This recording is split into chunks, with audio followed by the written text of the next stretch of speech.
this sutra says, thinking no thing will limit itself unlimited.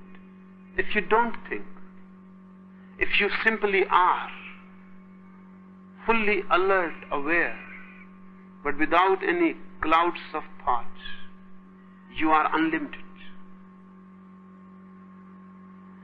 Body is not the only body. A deeper body is the mind. Body consists of matter. Mind also consists of matter. Subtle, more refined. Body is the outer layer. Mind is the inner layer. And it is easy to be detached by the body, from the body. It is more difficult to be detached from the mind. Because with the mind you feel you are more yourself.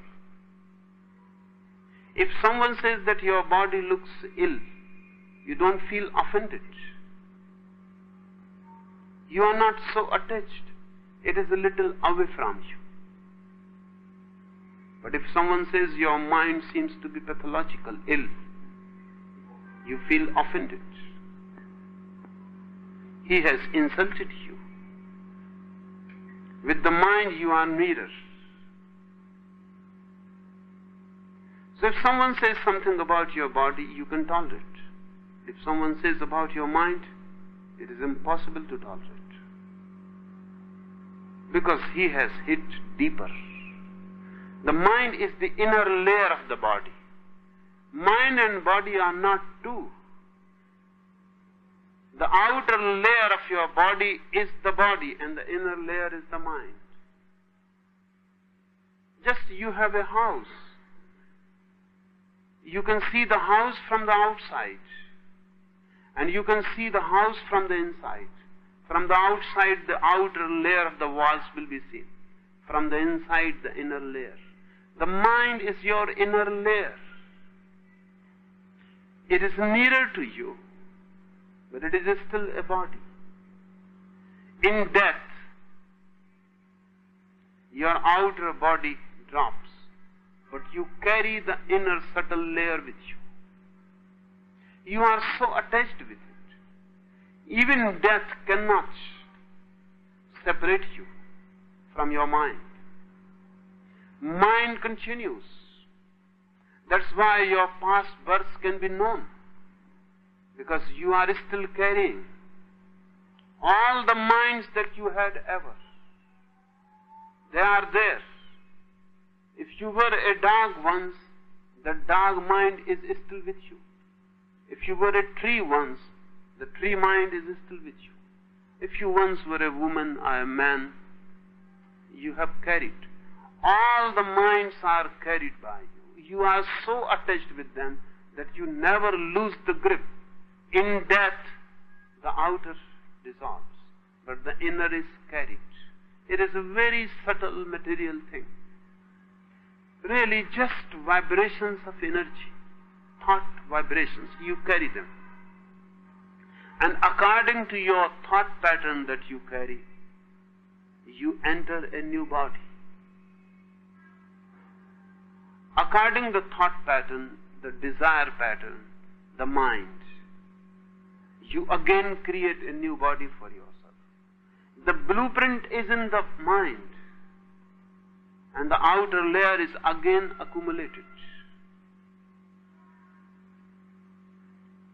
The first sutra is to put aside the body. The second sutra is to put aside the mind, the inner body.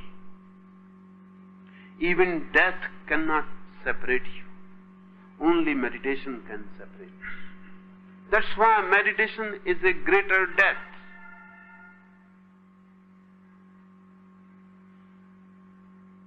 It is a deeper surgery, deeper than death itself.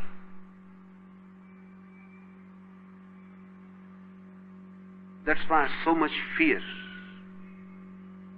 People go on talking about meditation, but they will never do it.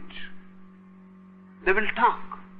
They can write about it. They can preach about it, but they will never do it. A deep fear exists about meditation. And the fear is of death. Those who do meditation, they come one day or the other to the point where they are scared, thrown back.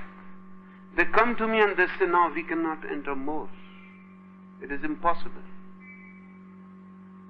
A point comes where one feels that one is dying. And that point is of a deeper death than any death. Because now the innermost is being separated. The most inner identity is being shattered. One feels one is dying. One feels now one is moving into non-existence. A deep abyss opens. Infinite emptiness opens. One is scared, runs back to cling to the body so that one is not thrown, because the earth within the other earth beneath is moving, is being removed. A valley is opening, a nothingness.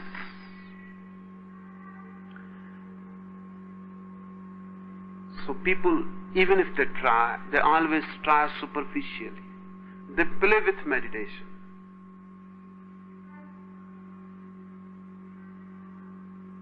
They are unconsciously aware that if they move deep, there will be no more. And that's right. The fear is true. You will not be yourself again. Once you have known that abyss, that shunya, the void, you will not be the same again. You will come back, but you will be resurrected, a new man. The old has disappeared. You cannot find even the trace of it, where he has gone. The old was the identity with the mind.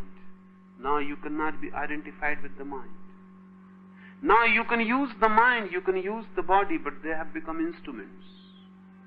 You are above them.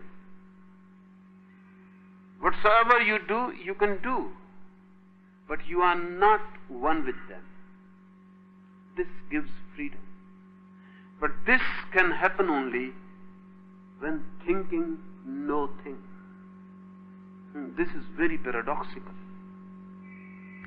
Thinking no thing. You can think about things. How can you think about no thing? What this no thing means? And how can you think about it? Whenever you think about something, it becomes a thing. It becomes an object. It becomes a thought. And thoughts are things.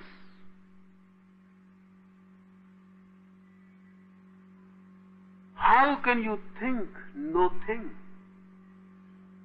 You cannot. But in the very effort, the effort to think no thing, thinking will be lost. Thinking will be dissolved.